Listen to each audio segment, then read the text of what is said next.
So are there new All right. chapters out for a new book, even Yes, while President very Nelson is still quickly. with us? Yes, I see that Latter Daily Digest made a joke about now we're trying to hit the record for time. As I said, it was a very newsworthy week. We even whittled down other stories. So, but very quickly, you guys are probably familiar if you look on the right-hand side, those teachings of the prophets, right? Do you remember those when they were introduced in the 90s and you would go through a manual and read all those words? And the prophets had passed away and you were able to enjoy again those wonderful words of the prophet. Well, amazingly now, President Nelson, who, as far as we know, has not passed away, his teaching, Allegedly. allegedly, well, there was that short I put out where on Family Search he's listed as have died, but that turned out to not be right. It's hard to tell the difference sometimes. Yeah, it is what it is. Anyway, his teachings are being put out while he's still alive. So a few months ago, let's see, it says, hold on.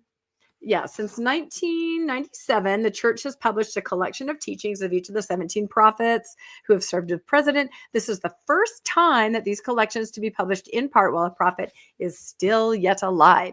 And so 4 chapters were published several months ago. We've got 6 new chapters now. And, they're just your typical things, weighing in on the different things. But Yes. again, I really do question the purpose of any of these manuals anyway, because did no one get the memo about the comic books and the classic cars and all of that? I mean, it really seems like maybe all they should have or be able to have are the words of a living prophet. Somebody pushed back on me about a post about this and said, well, they only started doing it in 97. True. So only 2 prophets, Hinckley and Monson, did not have the opportunity while living to have their teachings, published. So maybe this is the trend going forward. Maybe Dallin Oaks, when he takes over the reins, will also have his teaching published. And It may be true because I remember the first manual.